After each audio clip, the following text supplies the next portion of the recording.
Welcome to the Drum Shuffle, a podcast offering insights, perspectives, and conversations for drummers. I'm your host, Jamie Eads.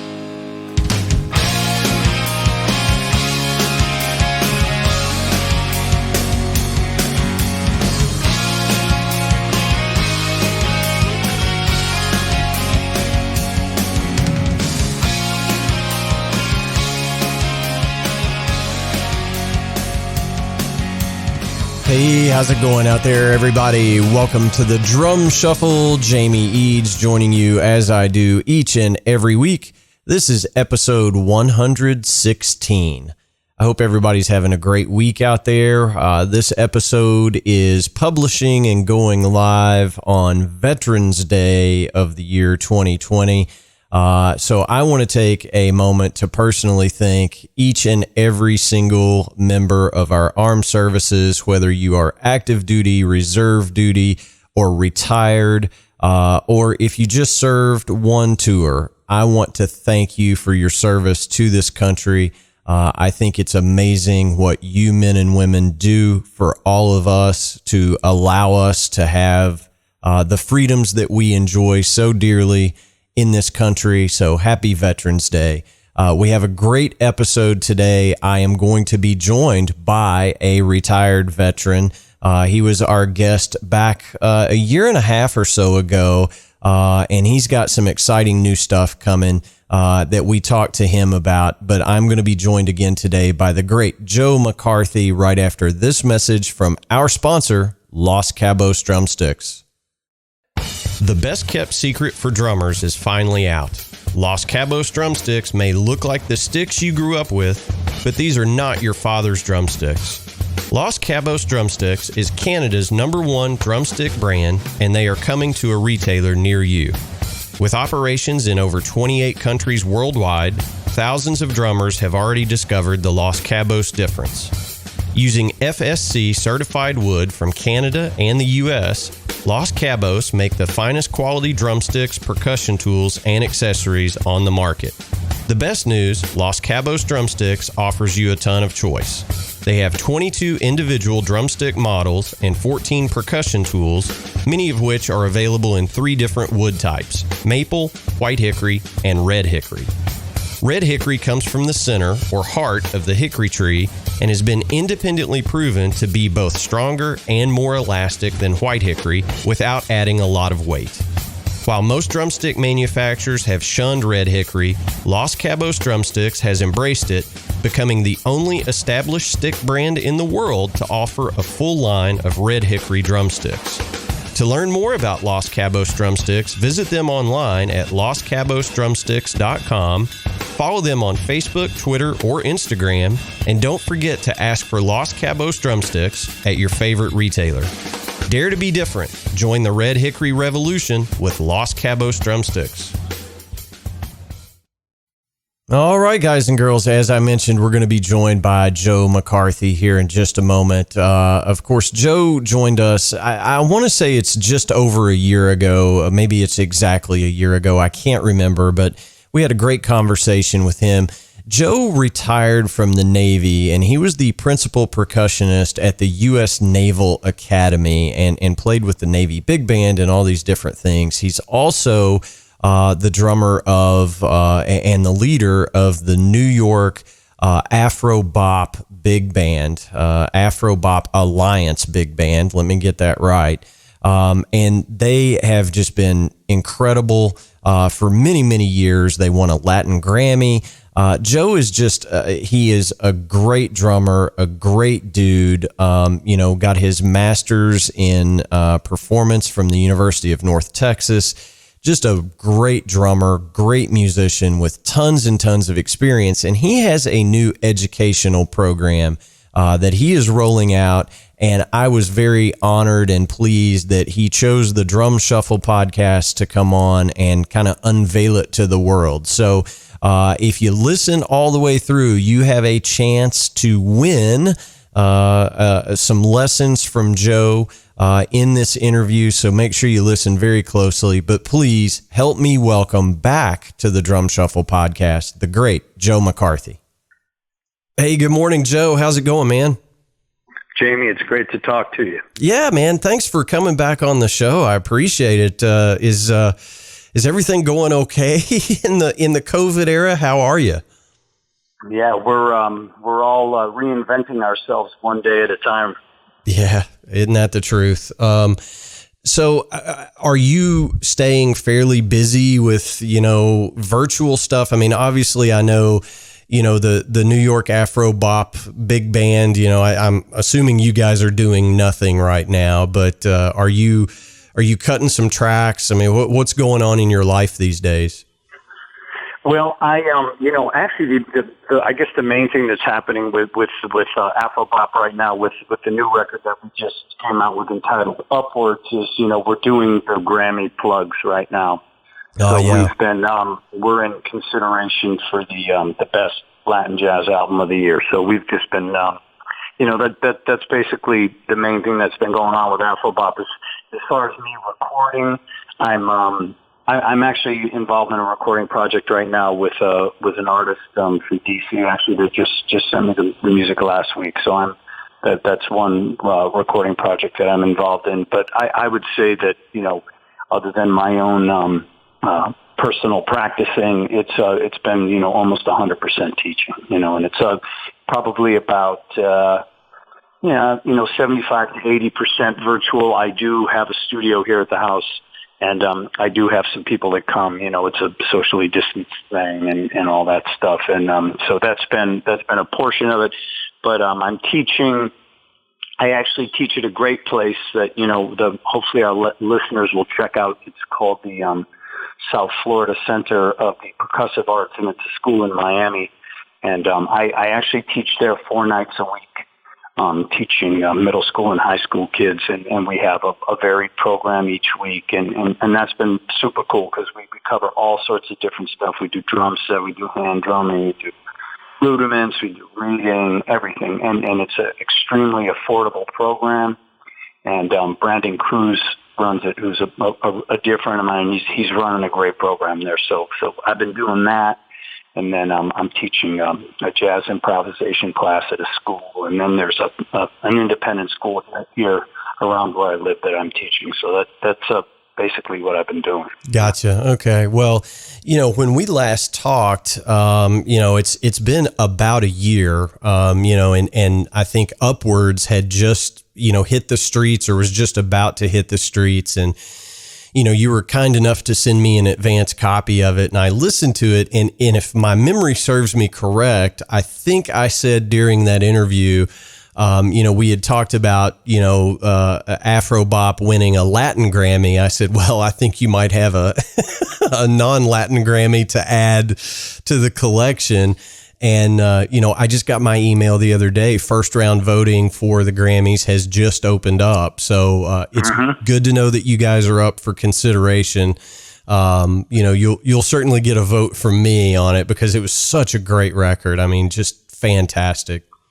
Thank you. Yeah. It's been, it was a great experience doing that. And, the band, for people that have followed the band, that's the first record that was recorded in New York compared to our other Washington D.C. records, and the band just sounds different. It's just a different vibe in New York, and the writing is different. And we featured a bunch of the guys in the band featuring some of their tunes, and then I did some arranging on there with my dear friend Vince Norman, and so it's a good record. So if we've got any of the listeners, or even if they're not Grammy voters, just to check it out, I think they would enjoy it. It's a nice record. Yeah, it really is. It's a great record, and it sounded really good as well.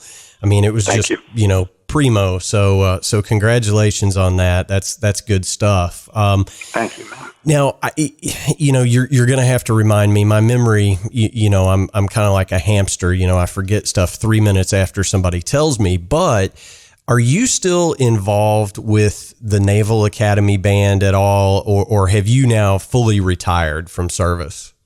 Yeah, so I've been retired for, let's see, what year is it now? It is 20. I've been retired for almost 6 years. I retired in 2014, and it's kind of funny because I was just talking to some of the guys in the band the other day because they're having an audition right now sort of for like the position that I held, years ago.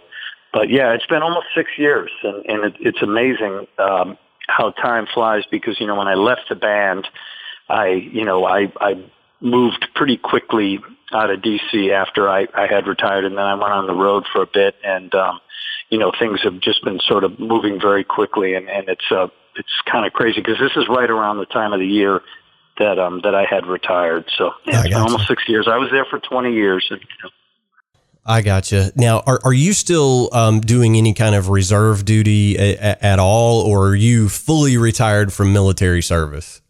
I'm fully retired. Gotcha. I did my 20 years almost to the day, and then I retired, and I was on my way with my long hair and never shaving anymore.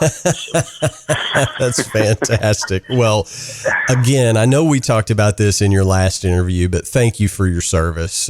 Sincerely, this will likely air right around Veterans Day. We're recording this, second week of October. It'll be a couple weeks before this comes out. So I think the timing is impeccable. So happy Veterans Day, and thanks for your service, Joe. We appreciate it. Oh, thank you. Yeah. That was a wonderful journey with some amazing musicians. We made some great recordings, and it was a great time, and I feel very fortunate to have been in that band. So, well, there's only a handful of drummers on earth that can say, "Hey, I played for the President of the United States," and you're you're in that fraternity, which is fantastic. Mm-hmm. It's just for sure. It was great. I can't say that I ever played for the President of the United States. So, yeah. Well, cool. Well, so, I know you've got something new, that's kind of just, I guess, at the launching stage, and I want to talk about it. But, you sent me some stuff to look at. But you're calling this Joe McCarthy's basic training. And I think you're positioning it as, a boot camp. The tagline is boot camp for serious drummers. Now, obviously you're a world-class educator and have been for many, many years. But, for somebody, I served in the Army National Guard, so I understand what basic training is, and I would never do that again, right? So, yeah. Good thinking, Joe. Good thinking, Joe. Well, that was 8 weeks of my life that was difficult, shall we say? But so when you say this, it gives me a certain idea. But tell me a little bit about what you're going for here. Is this, you're saying it's a boot camp for serious drummers. So I'm assuming it's going to be a holistic type of educational course. Is that fair to say? It is. It is. And I think that, it's a very interesting thing, because a lot of people have been saying this to me, and a lot of people are like, well, you did this because you were in the Navy and all that stuff.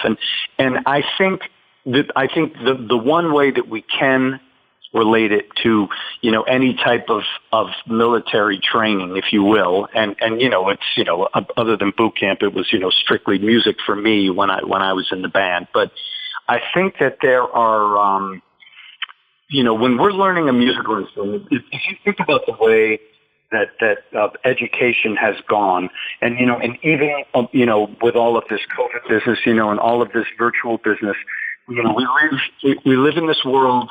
And I'm not saying this in a negative way. It's instant gratification, and it's instantaneous results. Yeah. And when we learn how to play a musical instrument, especially an instrument as physical as the drum set, there's no instantaneous anything. And people have so much at their fingertips to look at and to observe and to sort of get pitched at.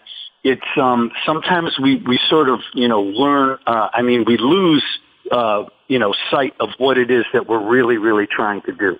And so when we talk about basic training in terms of my concept for this whole program, basic training is making sure that before we try and make the big leap, we absolutely 100% have to be sure that all of these sort of pillars of what it is that we do as a musician, not just a drummer, but a musician. All of these pillars are built in stone, and they're strong, and we understand what it is that we need to do. Like even something as simple as, a drummer that doesn't know how to use their left foot. They can play this vicious groove, but they can't play quarter notes with their hi-hat, so then they're very limited as to what they can do, because beyond a certain point, that's it, And so when I think of teaching someone how to play the drum set, if we're lucky enough to have 4 limbs or however many limbs that we have, we also have our voice too. Our voice is a very, very important training tool, because how many drummers cannot count when they're playing, unless we have a singing drummer, but using your voice for practicing, for marking forms of a tune, for trying to identify, rhythmic issues that we may have in our playing, our voice is actually, in certain cases, more important than our limbs, because we need to be able to make sure that we can use our voice to train ourselves. So, that sector of the basic training aspect of it is sort of in that vein. But also with basic training, it's going to give me the opportunity to evaluate whoever it is that would be interested in studying with me in this way, for me to be able to see what it is that you're doing physically and what you're looking for emotionally and spiritually, and the whole thing behind the drums, just to become a better player. And it doesn't, you don't have to be a professional player. You can be a recreational player. I have students of all ages, from very young to quite old. And, it's never too late to learn how to play an instrument. It's like, if it's something that you're interested in and you're being trained properly, then anyone can play. Yeah. Yeah. So that's kind of where we are with this thing. Well, I think, how do I want to phrase this? For somebody like me, who is, I'm not a phenomenal drummer. Let's put it that way. I'm a band guy, right? I can go out and play gigs or do some studio sessions, and I'm a groove player kind of thing. You're never going to see me doing what you do in a big band, comping and improvising and things like that. I'm a horrible jazz drummer. But for somebody like me, I use, YouTube or Instagram or those things, that instant gratification. If I'm trying to learn a cover song and there's some, signature fill that I don't understand what the sticking is or the orchestration is, I will use YouTube for that. But I don't know that really makes me a better, more complete musician, if that makes any sense. It Absolutely. It's a means to the end. And, I certainly don't want to take anything away from anybody that's giving lessons out there, in the virtual realm. We all need to make money during, this shutdown. I totally understand that. But, I can pay $400 or $500 to take lessons from some huge name in the drumming industry. I don't know that that's going to help me land a new gig. Does that make sense? Absolutely. Getting back to what you had just said before about let's take a pop tune, right? What you said, and you wanted to try and learn, for instance, of a signature fill, and you were trying to figure out the sticking. So this goes immediately back to the hand in hand of the basic training. So in order for drummers, what we do is so physical. If you don't have control of what our language is, and of course we're talking about stickings, we're talking about orchestrations, we're talking about phrasing and all this, you have to understand what a certain sticking sounds like before you can dissect it. If someone plays an inverted paradiddle, you need to know what that sounds like, because you physically played it and your ears and your brain have dissected this, and they've also you've been able to get this into your system and get this into your ears, and you understand what it sounds like. So there's a vocabulary that needs to be internalized before you can play the signature fill. You're not going to play the signature fill with the proper sticking if your ears don't understand what they're listening to. Yeah. You know what I mean? Yeah, sure. So this is the key here. So when you're going through, the vocabulary of things that you really need to do, it's not like, the old piano teacher who's hitting you with a switch if you miss a D in a C major scale. It's like these are stickings that are going to actually make you a better musician. And when you become comfortable with these stickings, and when you can play them in conjunction with your feet in time, by the way, which is a sort of an important thing, then all of a sudden when you listen to other drummers, you're going to be like, I know what that sticking is because I just played it when I was practicing the other day. So it's very difficult. People go and listen to very technical drummers, and they want to figure out what it is that they're playing, but their ears are not ready to sort of decipher what it is that's going on because the language is too complex because they haven't gone through the process of learning what it is that they're hearing, Yeah. And this is one of the things that I really want to go after. And when I can listen to someone play and listen to what it is that they're looking to do, then we can sort of make a program that is, tailored, specifically for what it is that you want to go after. And then once you understand the language behind the type of drumming that you're interested in, then you can actually enjoy yourself, and then you're actually working on something that's relevant to what you want to do, not what the teacher wants you to do, but what you want to do. And then that way you want to go to the drums instead of, oh God, I have to go practice for my lesson or I'm going to get yelled at. That's not why we play music. Well, I mean, I think so many drummers grew up, and whatever their lesson plan was when they were beginning players, it was, hey, here's stick control, figure it out. Here's the you know what I mean? Sure. It's just, excuse me. I think it's just, that's how I was taught. So therefore that's how I'm going to teach. And correct. I think what you're really talking about is vocabulary. And, the analogy that I try to use with folks when they ask me about, how do I do this? How do I do that? Who can teach me how to do X or Y or whatever the case may be? You can know 1,000 words in the English language, and technically you can speak English, right? Yep. You're an English speaker. But until your vocabulary has gotten into the, 5,000, 10,000 words, you're not really fluent in the English language. So I think that's what you're really talking about in drumming is, single strokes, double strokes, paradiddles, whatever the case may be. But until you really understand how all those things work together in a musical context, you're only scratching the surface with your drumming ability. Am I surmising that correctly? Oh, you're nailing it. Think about it this way. Think about someone who speaks and then someone who's a poet.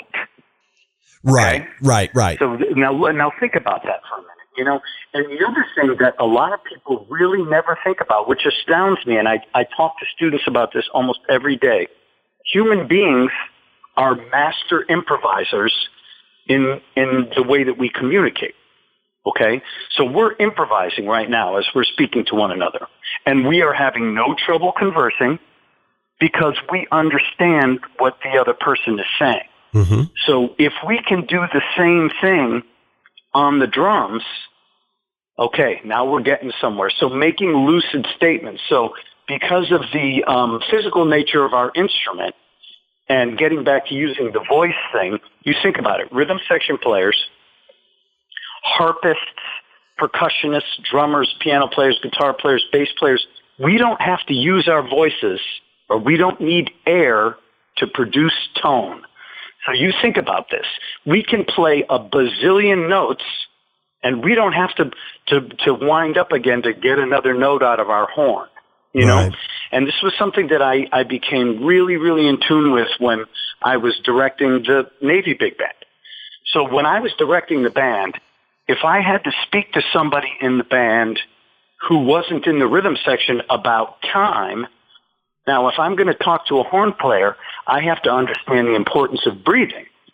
These are world-class musicians, and it's like when you breathe into an instrument, you have to, there's always, you have to prep everything that you do.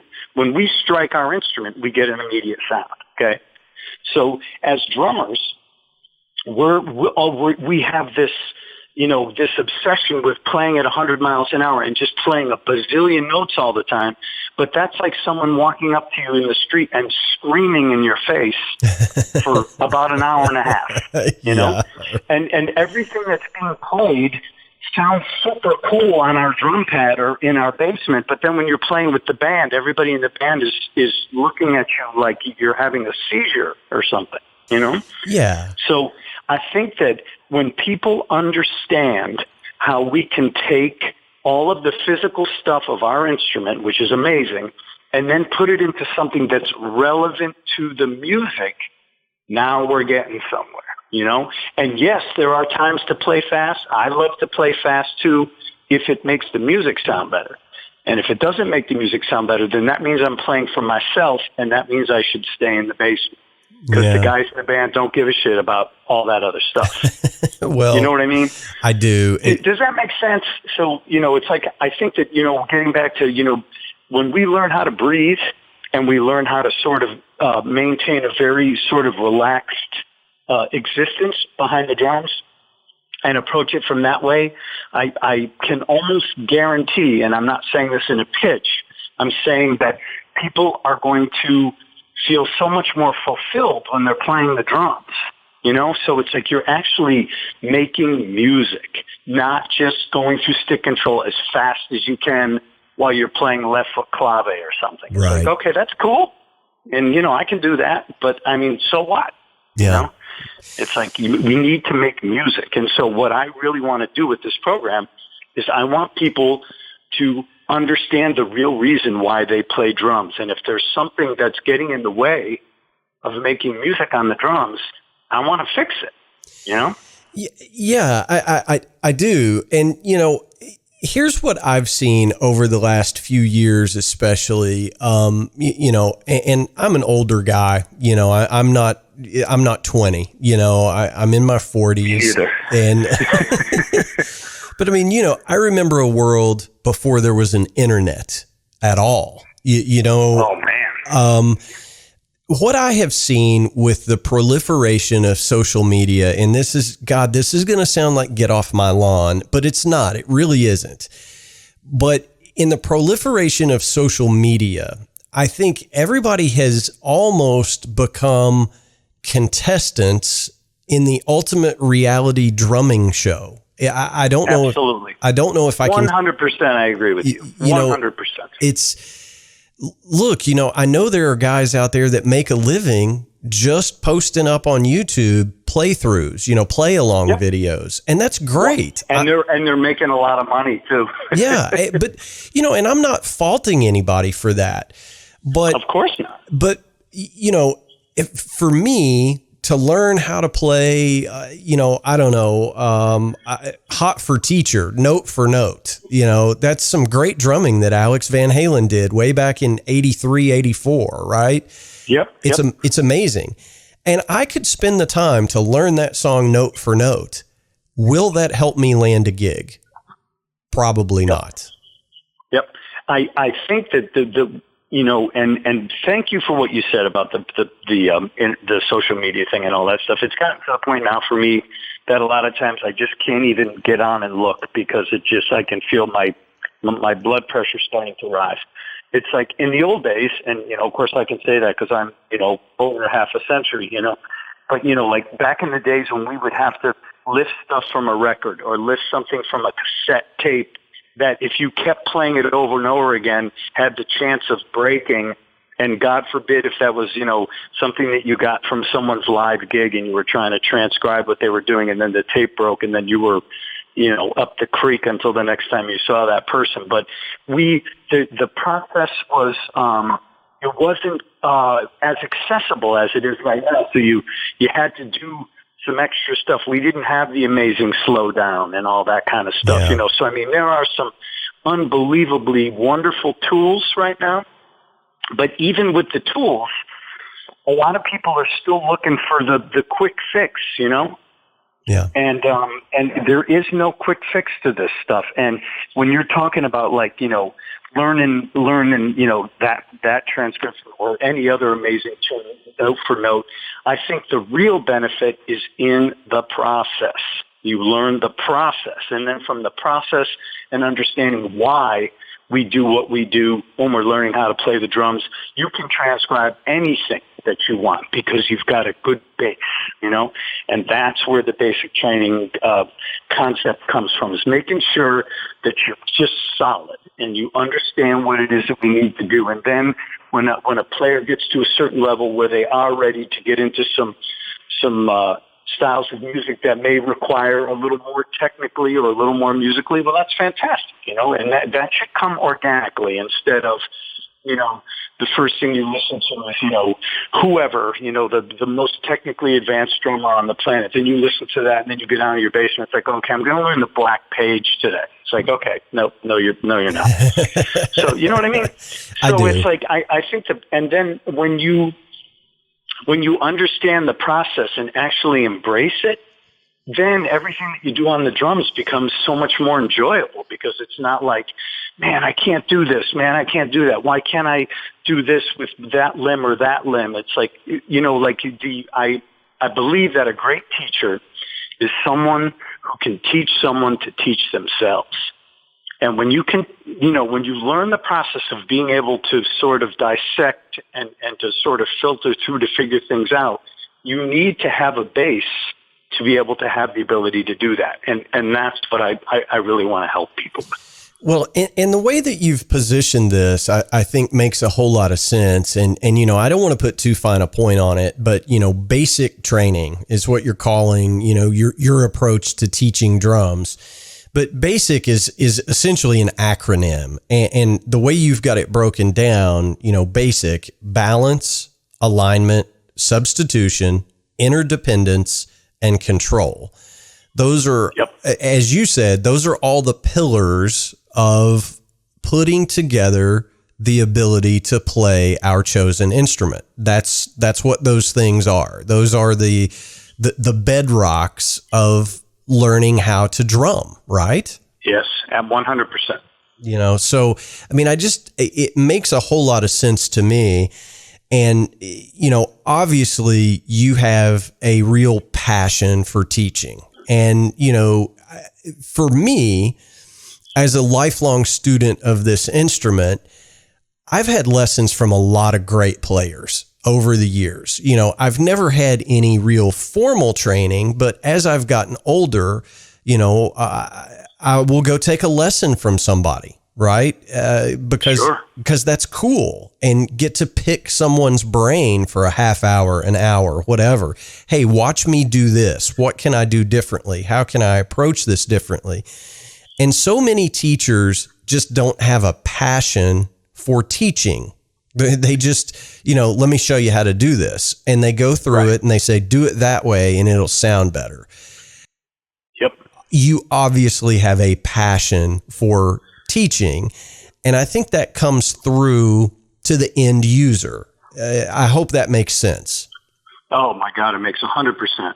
And I've been very lucky because I've had very good teachers who are, who take teaching very seriously, and a great teacher is someone who you have to work with what you have. And when I say what you have, I'm talking about the student, whoever the student is. So when you have sort of like a prefab way of teaching, do it this way, do it that way, that absolutely does not work for everyone. So if you are in tune with process, this is when people become great teachers, because process means that you have, 25 different ways to change this one particular tire, because it's not always going to work with this one particular wrench or this one drill bit, Yeah. And so you have to have a whole bunch of different ways of doing things. And if you think about it, think about everyone who plays the drum. Everyone has a different body size. They have different sized hands. They may have physical issues that need to be also considered. There's so many different things. Yeah. Maybe someone doesn't understand that the most important part of your drum set is the throne. They don't even think about that. They're sitting they're not even sitting where they should be sitting so their body is positioned correctly. Do they think about posture? Are they thinking about breathing? Do they take care of themselves? It's like all of this stuff is directly related to how we're going to be able to perform on whatever level it is, whether it's professional or it's just to go out and play on the weekend with your friends. And once we can get past a couple of these things and get everything working, sort of like on the same grid, if you will, and getting people to understand the actual process of how we should practice and how we should listen and how we should do all that stuff, then things start to happen. And I know it because I've been working on this system for years and years, not only with my students, but with myself, Yeah. And so this has been going on for a long time. It's not something that I just came up with, but, I've when I use the word basic, those pillars actually, fit perfectly into, the title that we're using now, but they make sense because these are things that we absolutely have to have command of if we're going to play the instrument. I totally agree. And, I know that you're not real, how shall I phrase this? I know you don't like to blow your own horn. We've been, for sure. we've been friends for a while. Not only were you the principal percussionist with the US Naval Academy band and the Navy big band and all those things, but you studied for a long time at the University of North Texas, and you've got all the bona fides of a pure badass drummer. So I mean, it's not like you just how shall I say, just whip this out of thin air. Oh, I'm going to be an instructor. You've been doing this for a long time, so that's why I was excited when you said, hey, I'm finally ready to kind of put this out into the world. And I said, well, let's get on the Drum Shuffle and talk about it. I think it's really cool. And the fact that it's personalized, so many of the online, curriculums are, hey, you're going to pay me a fee every month. And here's, a library of 200 videos. That works for some people, certainly. Yep. Otherwise, they wouldn't be successful. But absolutely, for a guy like me, I don't need to just watch 200 videos and apply what's in that video to my playing. I need active feedback and critique. And that's exactly what basic training is providing to your students. There is that continual feedback loop. Talk to us a little bit about that process. I think I really believe, that when even in a virtual world, the most important part of a teacher-student relationship is communication. So you really need to be in touch with what it is that your students are looking to do, even if it's something that maybe they shouldn't be doing. But you need to know because I just, one shoe does not fit all. Or one size does not fit all. And I think that the most important thing that we can do as educators is we need to be as in tune with you as you are in tune to, if it's the instructor or if it's like you said before, someone who's, extremely well known that, you just need to tell everybody that you took a lesson with this person, even if, taking a lesson one time with someone, may not work for everyone. And it may work for somebody. Maybe it'll change someone's life. Who knows? But I would say by and large, people need instruction that is very, very relevant to what you are dealing with. And I believe that, that's what I hope will sort of, set apart what it is that we're trying to do here, because I'm much more concerned about that, and if we can inspire some people and we can get people, moving in the direction that maybe they were having some trouble with, that potentially through some of the exercises they may have tried, on the internet without, sort of a very, like a very carefully constructed feedback system to where it's like, well, hold on. Maybe the reason that you're having an issue with this is because of this, and it may be something that's very simple to fix. But as you know, as drummers, when we get into a certain groove of the way that we do things, sometimes our ears sort of close off to things that could potentially be wrong because we're not focusing on the right things.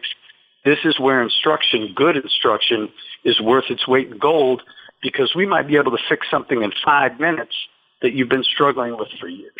Yeah, that's a great point. And, I think the other cool thing about your approach to this program is for all those students out there that have had their live in-person lessons canceled essentially because of, shutdowns and social distancing and all those things. I think it's a way for some of those students that can't get that in-person instruction. They can plug into your system while we're all locked in our homes, until things clear up, and they don't really have a whole lot to lose. You know what I mean? I think, they can still get almost in-person instruction with you. And I encourage folks to do it.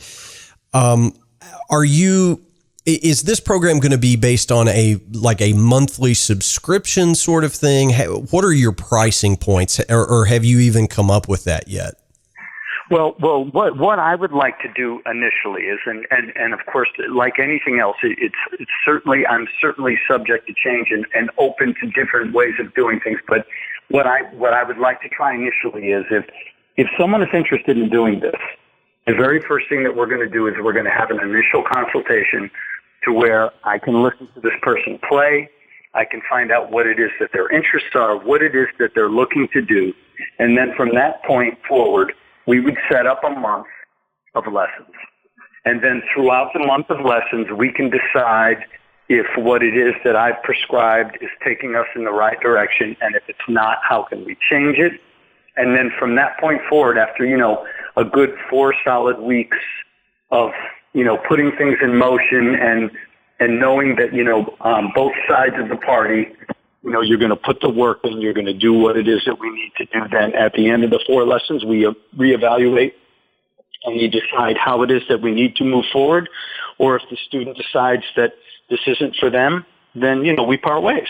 And, which hopefully we won't do that, but I'm a very realistic person, and I know that some people, if you want to be good at something, you have to put in the time, and I'm absolutely not going to sugarcoat that because it's not my style, but it's like, you put in the time, and I'm not saying you have to practice 6 hours a day, but you need to work in a very consistent fashion, and based on what it is that we decide to do, then we do it that way. And as far as the pricing, I don't have an exact number right now, and I probably will very soon. But everything, I'm not looking to make $1 million. I'm looking to help people. So I can assure all of the listeners that everything is going to be very fair and reasonable. And at the end of the day, I want to help people, and I want people to be more comfortable behind the drums.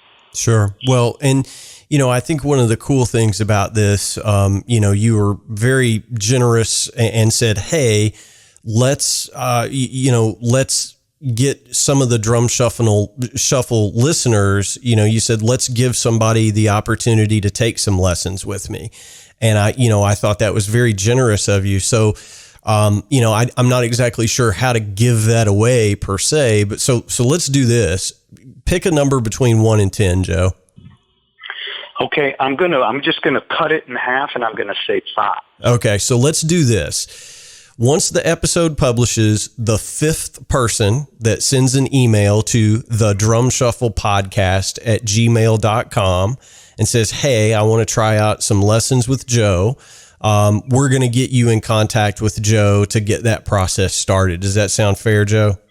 That sounds fantastic. And also letting everybody else know, all the other listeners, if you've been involved with this and you've taken the time to listen to me blow all of this hot air around the room, I promise you that we will consider a discount for anybody who is listening in today and who's maybe you might be on the fence about whether or not you feel like you should do it. I urge you to reach out to me and let's chat, and I will work with all of you.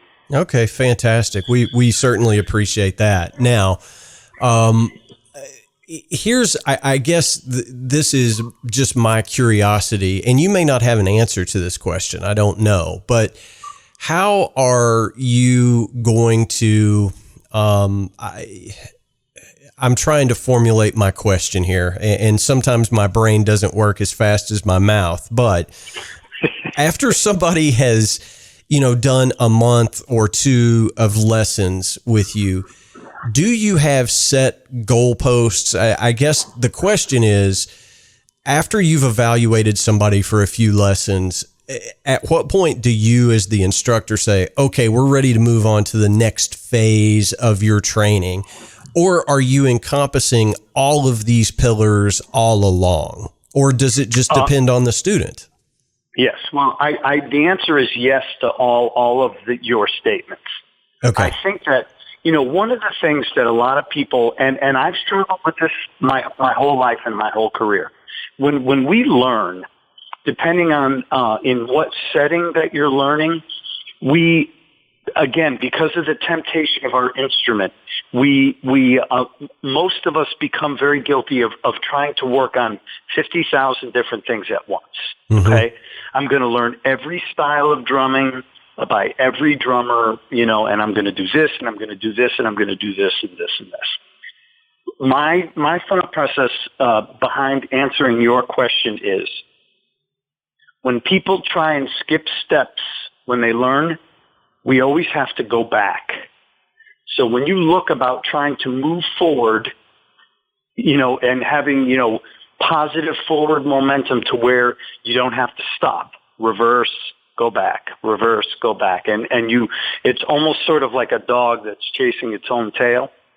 And so I would say that based on, if I'm just going to hypothetically talk about a student that I've analyzed what they've done and I've asked them to do X, Y, and Z, I would say hypothetically, there would be a very clear understanding that these goals need to be met before we can go on to these other things. Because when we try and do some of the more physically demanding things, they're not going to sound good.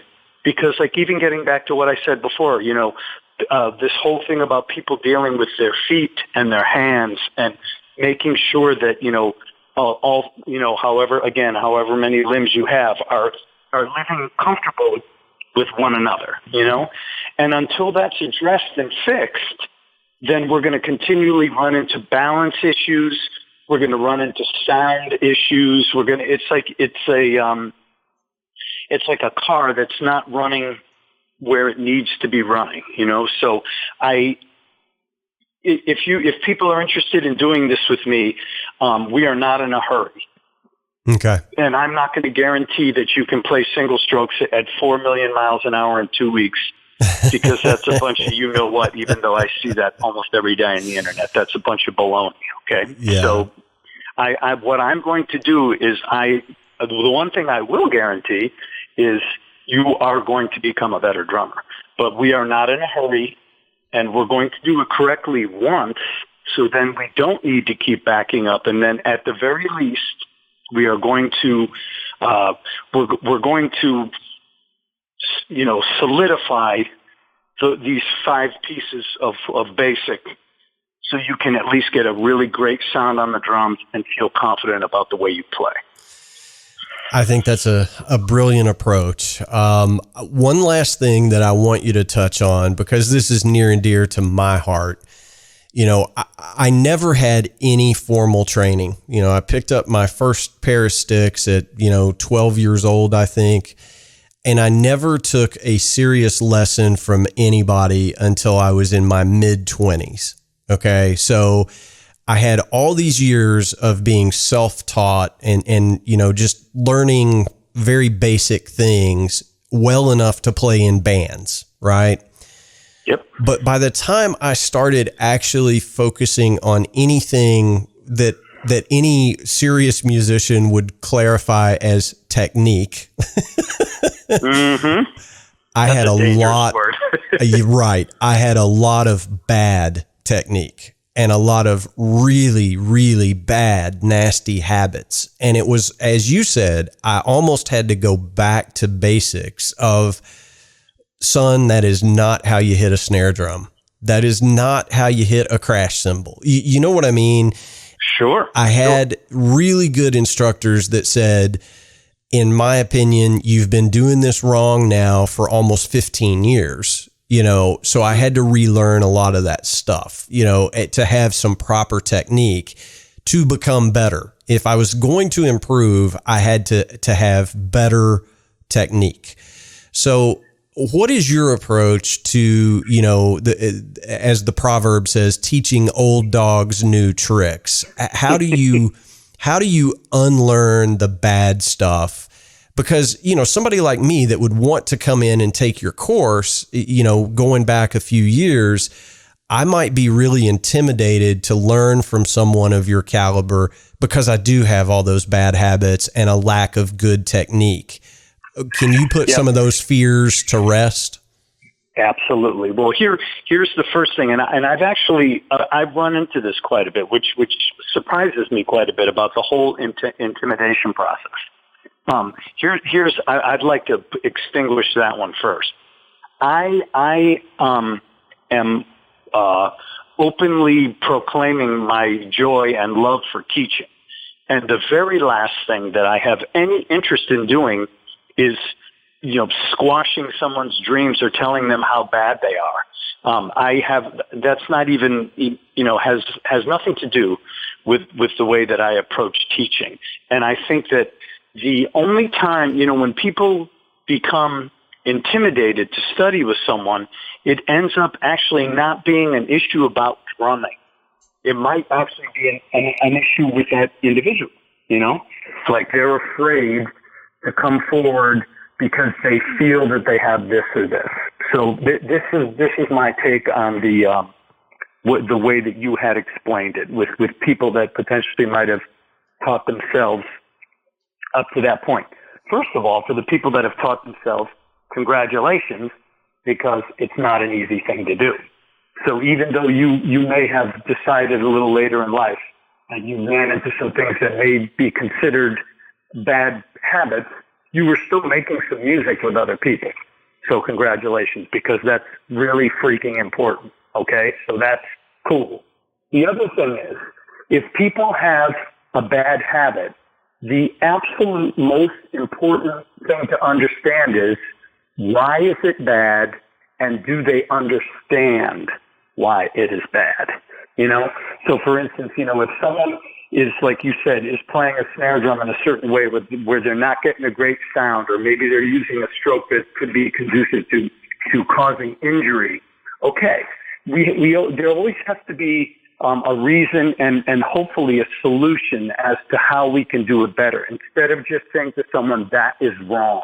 What do you mean that's wrong? One of my teachers used to say, anytime you would ask a question about, could I do it this way, the answer was always yes.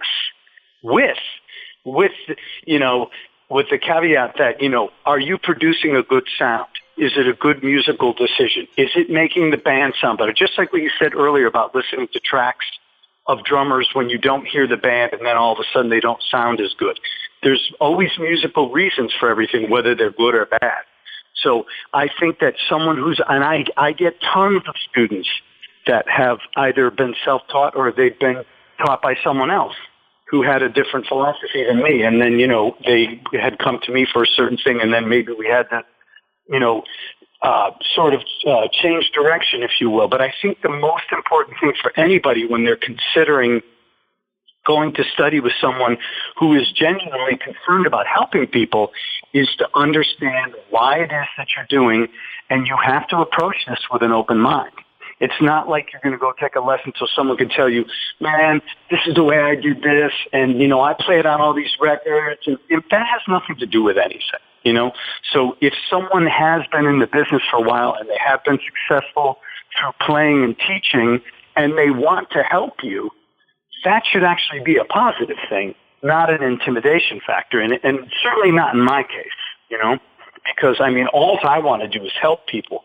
But I think that, for people that have been doing something a certain way for a long time and they're not happy with what it is, or they're feeling like they can't move forward, step number one is to address why. And then when we put the plan forward, you're not just telling someone to do something just because you think they should do it. It's because we're trying to make the music sound better. Yeah. Does that make sense? Absolutely. In my case, again, I can only relate things to myself. But in my case, I don't know that I had ever hit a snare drum in my first 15 years of playing that wasn't a rim shot, Yep. And yep.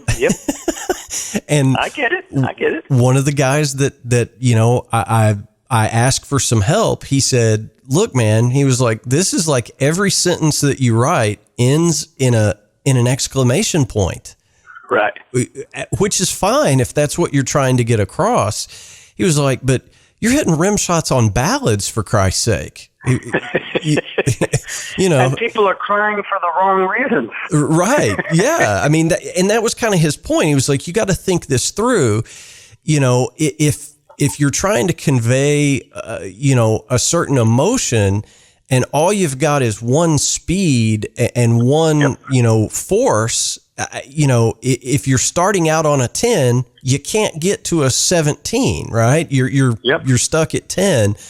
And so I struggled with dynamics, and it's huge. It's huge. It's probably the most important thing. And we jokingly say on this show all the time, the great drummers will tell you it's not about the notes you play.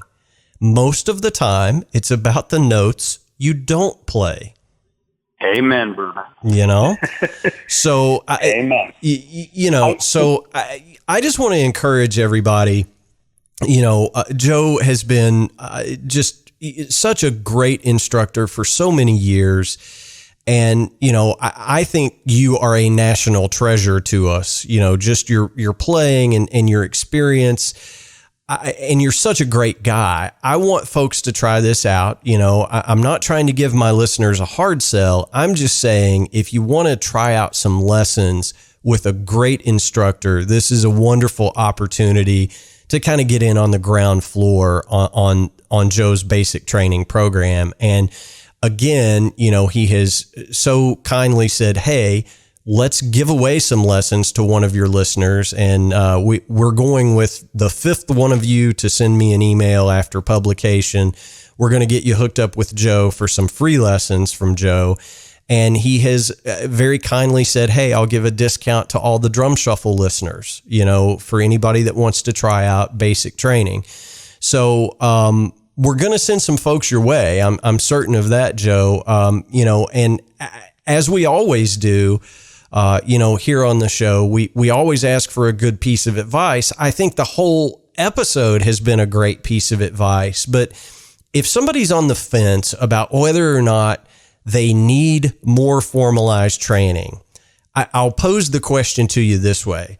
What does anybody really have to lose giving your system a shot? They have absolutely nothing to lose. And I say this, and hopefully people can sort of process this for a second. When you think about, and I'll just talk about myself specifically, but I think it can relate to anything. When we think about music and we think about wanting to become a better player, a better musician, a better listener, better anything, don't think of it as educational at all. Because if you really think about, if you go all the way back to when you first wanted to play music, even if it wasn't the drums, you were drawn to music. This is the stuff that we need to be thinking about.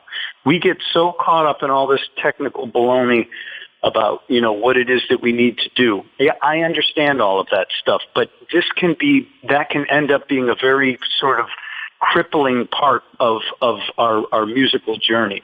And so what we need to think about every day, first of all, if you want to play the drums, I have one thing to say: learn how to bounce a ball.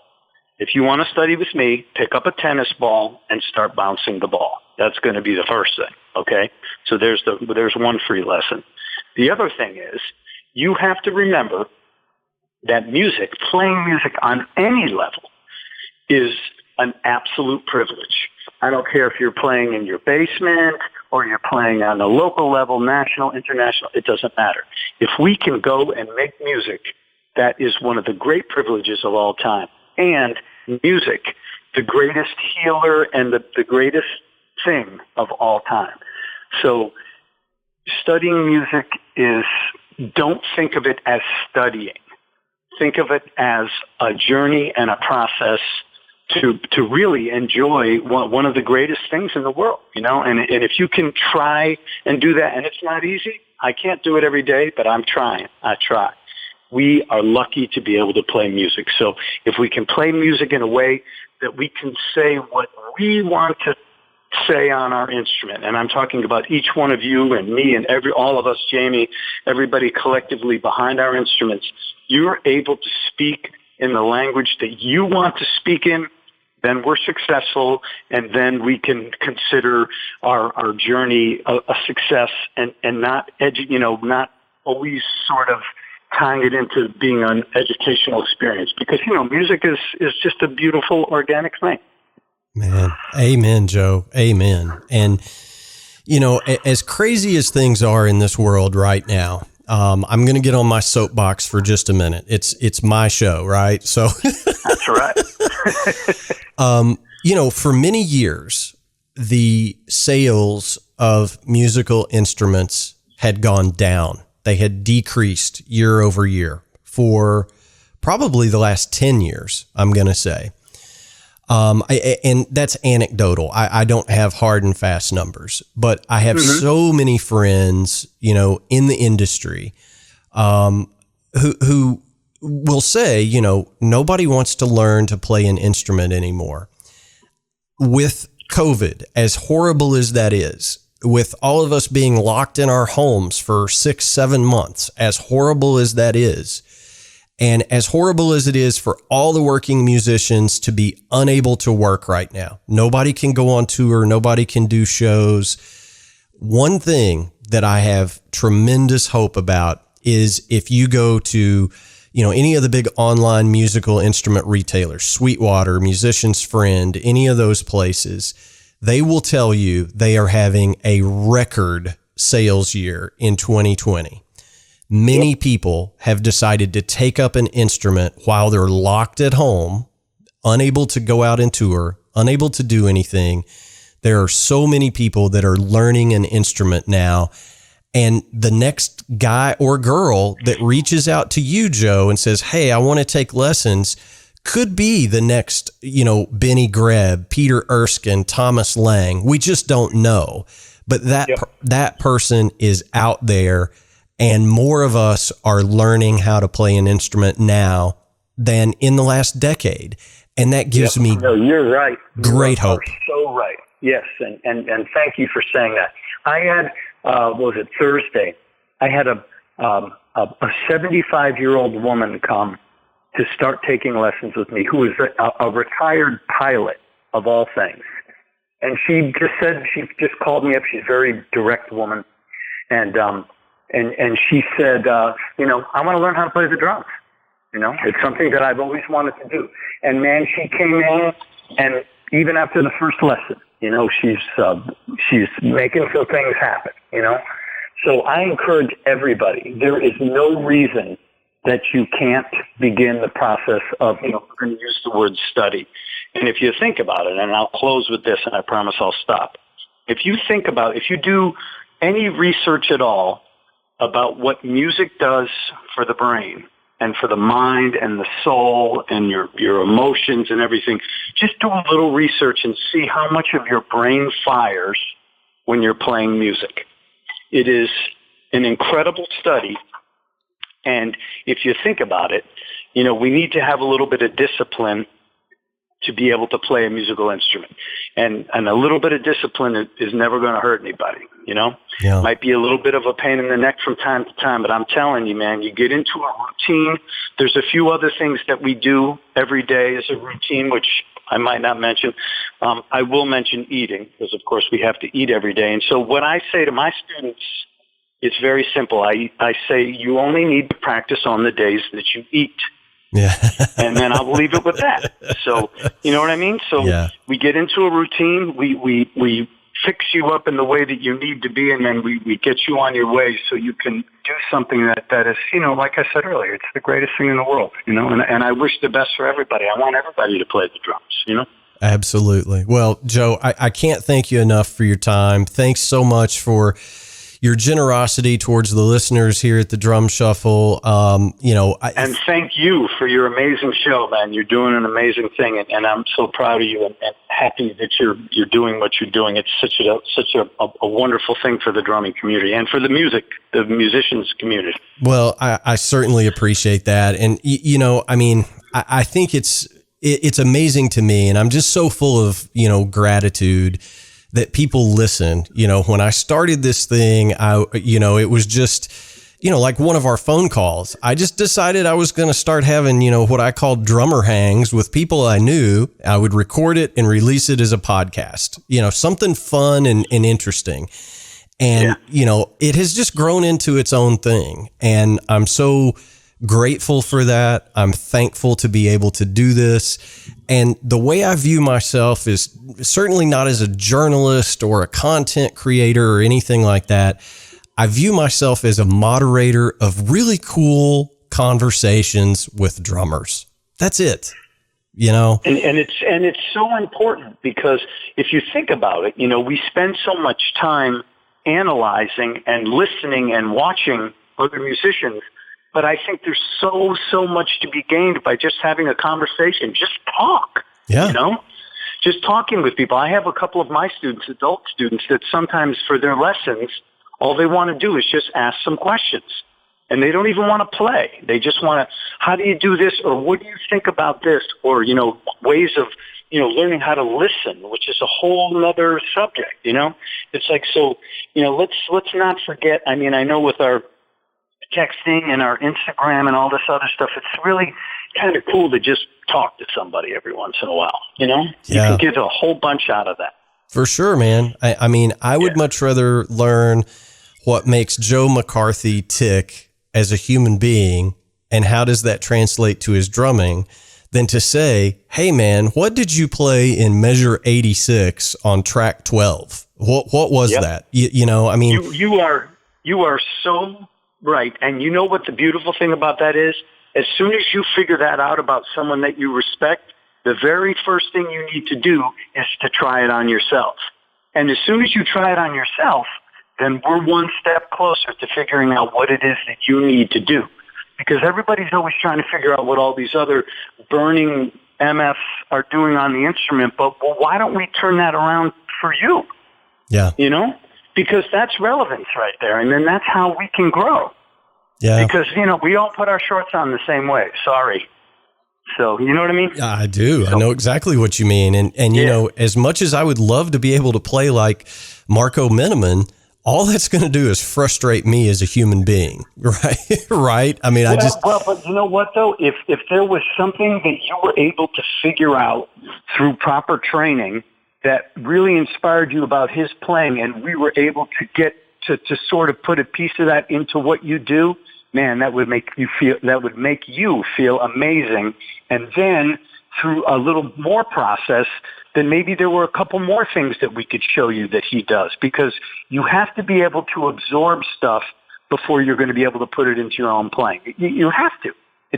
That's the only way that we can grow. And when people understand the benefits of process, that's the biggie. Then all of a sudden stuff starts making more sense, and then you realize Rome wasn't built in a day. Marco didn't learn how to play the way he played. He's probably practicing right now. You know what I mean? Yeah. It's like this is a journey. You don't get a certificate that says you've arrived, even though some people probably have them. But it doesn't exist, man. It doesn't exist. That's very true. Well, yeah. I can't thank you enough.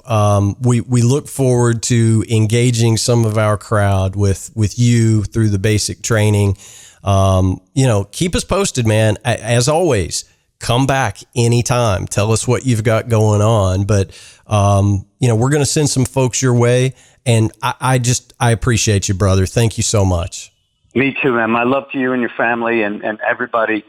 Stay well, and I hope to hear from some of you, and we'll move forward. Awesome. We'll talk to you real soon, Joe. Okay.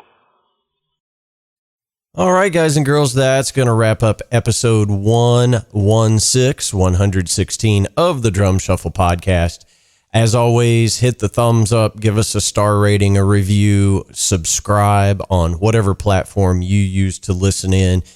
We certainly appreciate it more than you will ever know. I will be looking forward to getting your emails at thedrumshufflepodcast@gmail.com. One of you is going to get some lessons and some basic training from Joe McCarthy. So I'll be looking forward to those this afternoon.